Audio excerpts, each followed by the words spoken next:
Right, good afternoon, everyone. It's really a pleasure to be here. I'm very excited about today's panel.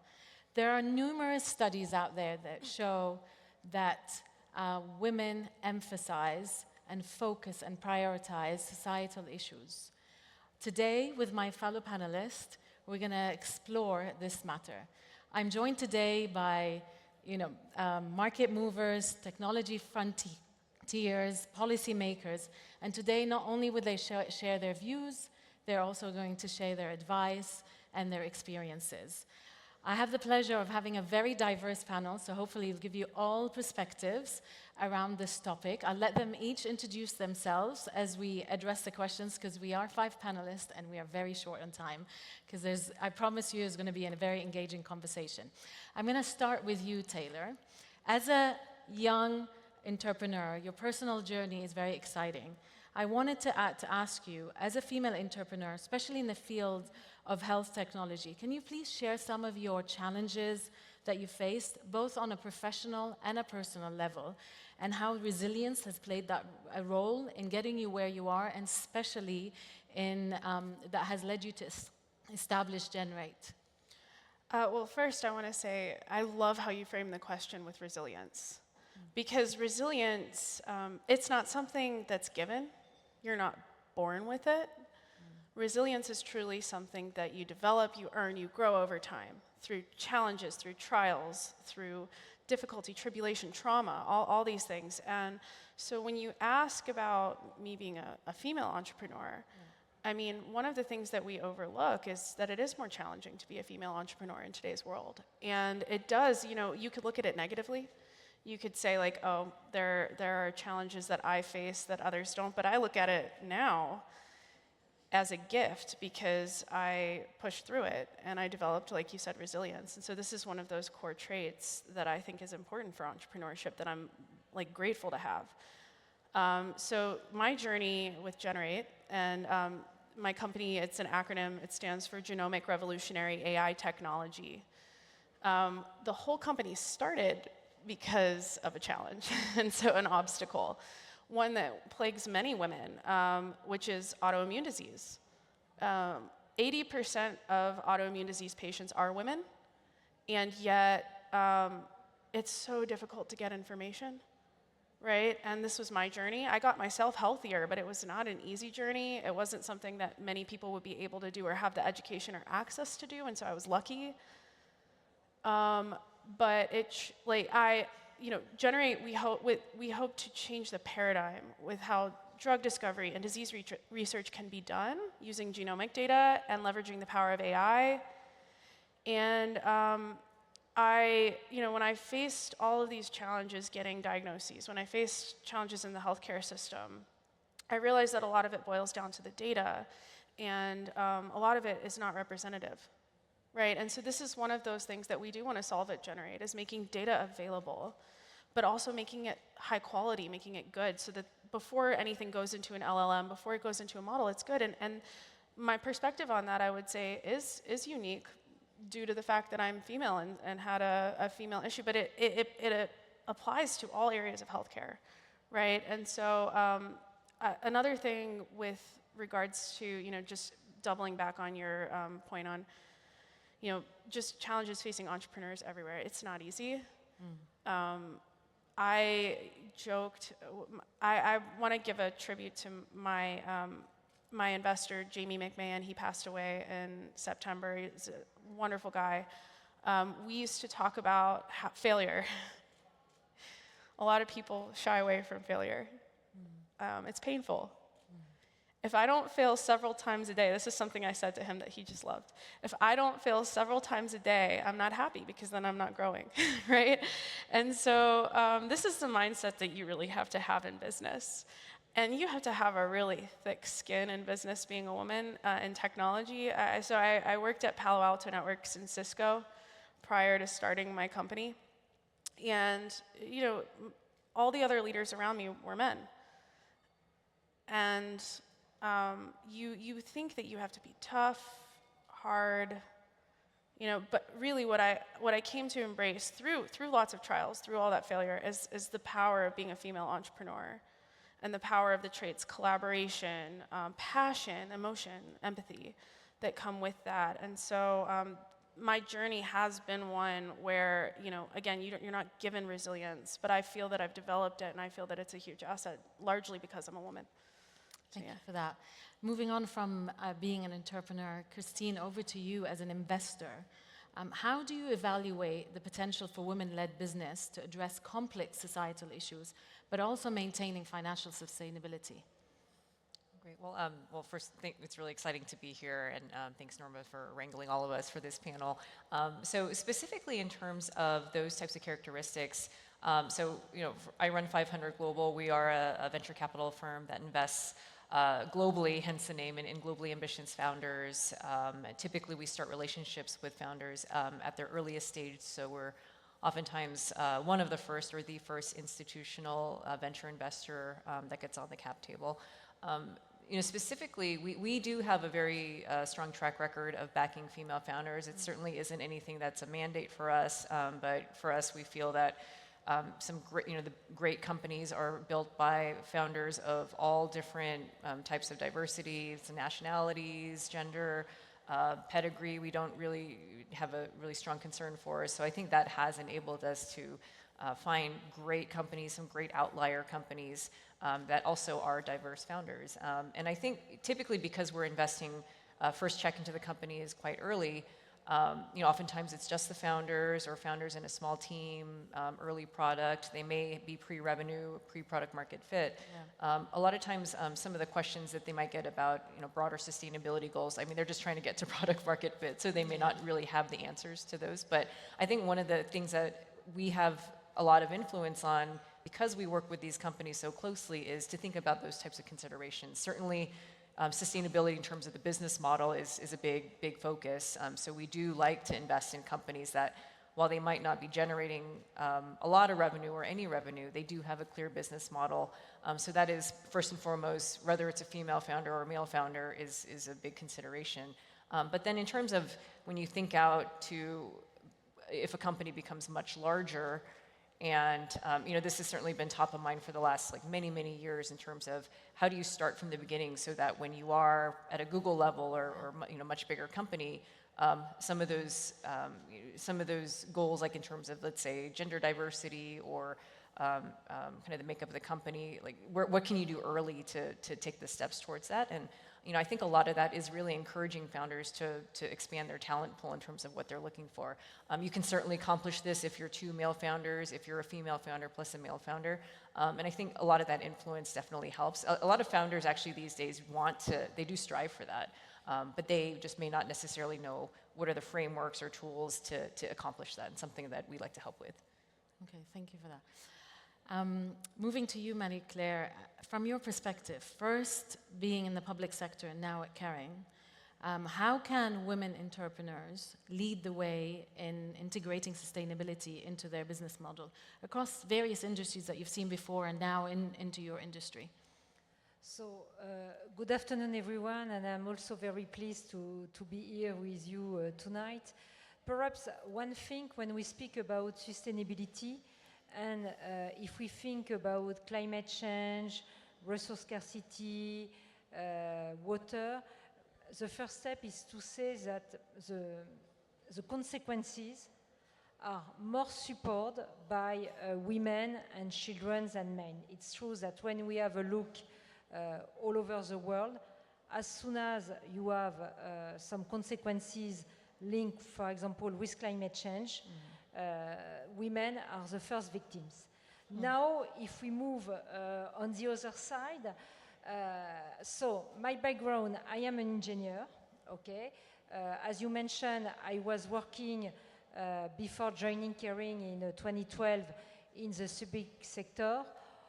Honestly, I think when we speak about sustainability, men and women are really taking into account this kind of topic in the same manner. Mm-hmm. So where sometimes I'm frustrating because I say women are the first victim, and after, when they have some responsibilities, they don't do more than men. And I think really to integrate sustainability inside the company, and you mentioned it, the most important thing is to have the diversity. It's really important to be sure that at board level, at the executive committee, and everywhere, you represent your clients, you represent the society. And we were speaking before to say that when you have this kind of diversity at every layers, at every level inside the company, on the financial performances, you have the best results. After, when you have a look at the level of Kering, for example, because I am in luxury, so with brands such as Gucci, Saint Laurent, Balenciaga, we have a big majority of women. 68% of our workforce, it's women. So we have to pay attention to include enough men to be sure again that we will represent the society. And after, I think when you speak about sustainability as a level of the company, we have to be sure that 100% of people, 100% between men and women, are really involved to tackle the issue. I thought it was really interesting what we discussed behind the, Sorry, the stage. we had a conversation before. And it was more around, and I thought it was a very interesting perspective and probably a very correct perspective, is around, you know, we are now talking about women in sustainability because we're giving women a place on the table, which hasn't been, but it's really about hearing everyone and having that diverse set of views that contribute to it. We'll come back to the company. Lourdes, I think from your perspective, so we're moving from kind of the entrepreneur to the investor, to public-private companies. From your perspective, as someone who's worked both in the fields of academia and philanthropy, you know, grant making and investing, what parallels do you see? And I think we also had a conversation around that balance of not undoing what you do, and I thought that was really interesting to bring to our audience. Absolutely. Salam alaikum. Yeah. It is a pleasure to be here today. Muchas gracias por la invitación. I think about entrepreneurship in the context of academic research and philanthropy as women bringing perspectives that are a function of the roles that they play in society. Those perspectives help bring richness to the questions that they ask as researchers, the kinds of methodologies that they use in designing studies, the ways in which they think about research not only as knowledge generation, but also problem solving. So I think that those are perspectives that we bring. In the context of philanthropy and my work at the David Rockefeller Fund, I think about our grant making as helping achieve vision, the mission of the organization, and that cannot be separated from the investment of our endowment. Because we are not inspired to invest our endowment only exclusively for the sake of generating revenue, we have a mission that is philanthropic, that is about social impact. Our investments should also be aligned with that mission, because we don't want to be building with one hand and undoing that work with the other hand. So that is why we think about impact investing as the way that we organize the way that we invest our endowment. I hope that answers your question. Yeah, no, thank you for that. I think how do you achieve that? Because a lot of the investments that you do are through funds.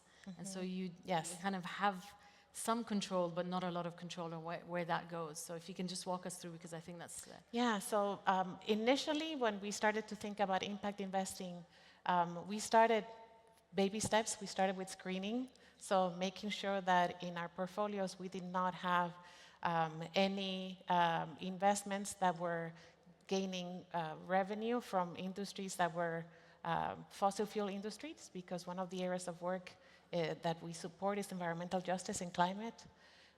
So screening was the first step.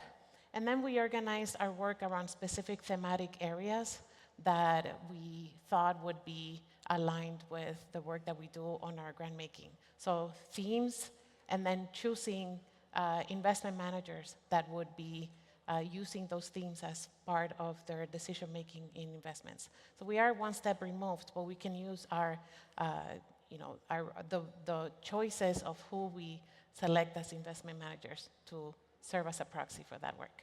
Thank you. Moving to you, Isaac, last but not least, definitely. I think once you introduce yourself, the question will be framed, everyone will understand the context of the frame. I think it would be really interesting to hear from you around some of the barriers that you've observed, especially at the grassroots level in organizations where women have been displaced and have not had the same access and have had limited support and network. Can you just bring us that perspective? Sure, thank you very much. Good evening, everyone. So in addition to the work I do in the private sector, I run a social enterprise called the Mahoro Coalition, which seeks to accelerate private sector intervention in accelerating economic inclusion for people who are displaced in the African continent. So currently in the world, 1 in 69 people are displaced, right? 120 million people are displaced. In Africa, it's 45 million people. 45 million people is a lot of people that are displaced, which means that 45 million people have been uprooted from their homes through no fault of theirs. And globally, that's 120 million. The challenge of this is most of these individuals are women and children. So the Mahoro Coalition, one of the things that we work on, and as you mentioned, Norma, is that we work with individuals who are either in entrepreneurial situations and or job seekers to find ways to accelerate inclusion for them. A couple of challenges. The first challenge is that, as we all know, there is a very low percentage of VC funds that goes to women in general. If you are a displaced woman, that number goes to almost negligible, right? And if you're talking about solving very big societal issues, the number one cause of displacement today is climate change. So if you're talking about climate change issues, and yet we're not addressing and not just empowering, providing the necessary funding to the women who are helping solve these problems at what we call the grassroots level, then what are we really solving for? Because these are the people who are almost the frontline workers in the conversation. The second bit of it is in job creation. Most of these individuals live in very marginalized areas. And at the end of the day, funding becomes another big issue. A lot of these women are usually, about 65% of them get funding from informal organizations. Yeah. But also, when you look at donor organizations, and work with quite a few of them, less than 10% of the leadership of these donor organizations have lived experience. And what that means is that even though you may have a percentage of women who are on the leadership teams of these donor organizations, less than 10% actually understand what it's like to be displaced. And so when you're funding and you're engaging in a social impact conversation, how do you then find ways to actually channel the funding to the way that makes sense? So that's on the funding side. The other barriers that you find are things around mobility. Most people who are displaced do not have free access to mobility in the countries they live in. They live in camps, so they're isolated. They also, more often than not, don't have documentation, which means they can't get loans and they can't have access to basic financial instruments, or even something as simple as a SIM card to access mobile money wallets. Networks. A lot of these women don't also have access to networks. So how do you form effective networks in your community to actually build and grow? So I think these are just, for the sake of time, 3 or 4 areas of challenges that we found that a lot of these women. But finally, one thing we're doing different, because let me just talk about the problems, is that we set up a fellowship fund where 65% of the beneficiaries of this fellowship program are women. And the 65% who go through this program get funding for up to $200,000 a year to actually engage in some activity. And also, we link them up with mentors from large organizations who can just bridge this network effect that we're talking about. Let me pause here. Thank you for that. That's a really important perspective. Maybe I'm just conscious of time. Very clear. Just moving back to you, in terms of how are you as an organization at Kering finding that balance between focusing on sustainability and making sure that you are generating profit and making an impact from a profitability perspective? So first, not only for Kering, today if you are a company, you have to include sustainability, and whatever the word you will use between sustainability, CSR, what is important, it's really to say that you put at the heart of your strategy. Why? First thing, you were mentioning climate change. I won't elaborate on the social side, but when we speak about sustainability on the environmental side, we speak about climate change, as I mentioned, loss of biodiversity, resource scarcity. And if you want to continue to produce, to have your activities for the long run, you have big dependency on nature and what is coming from all the ecosystem. So even if you are not convinced for ethical reasons, you have to do it for business reasons. So it's very important. And that's why perhaps, because thanks to our chairman and CEO, which is also, I will say, the honor of the company, because we are a family-listed company. We are not only thinking for the short term, but we are also thinking for the long term. So it means, as soon as he took the responsibility of the company many years ago, he put sustainability at the heart of our strategy. With KPIs, with targets, with quantitative targets, with the fact we don't have the time to elaborate, but all our leaders in the company, they have incentive not only for their financial performances, but also for their non-financial performances.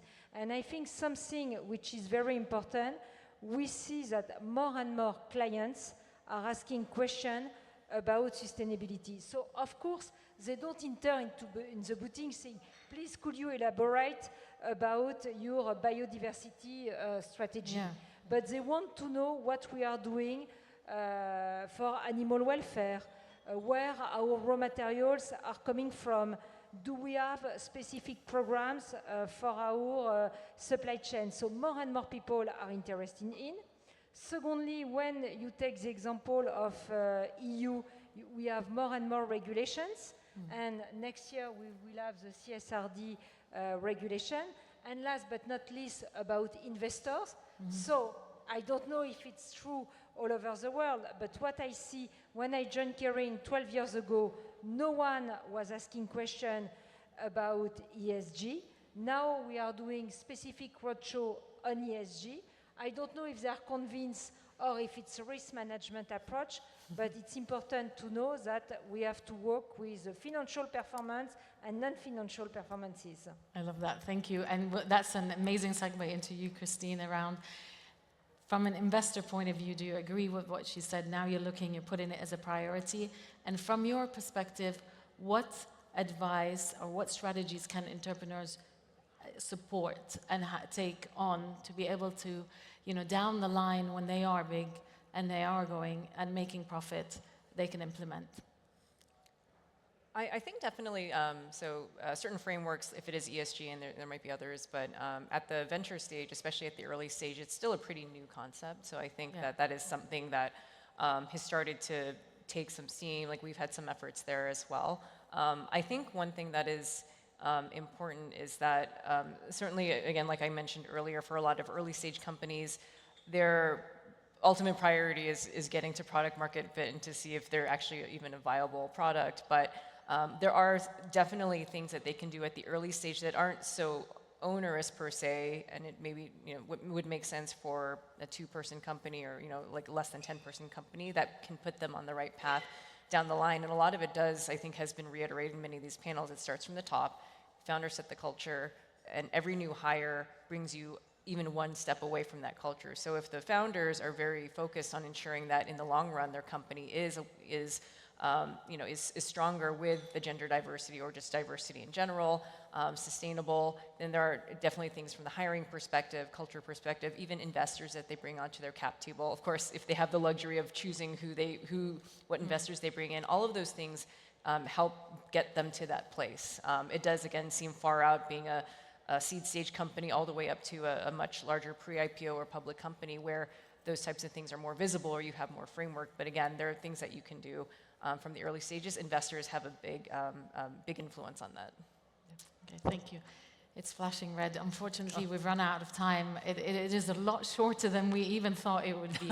Thank you so much for joining me today. I hope you found that very useful and helpful, of bringing in this diverse perspective. Thanks. Thank you. Thank you.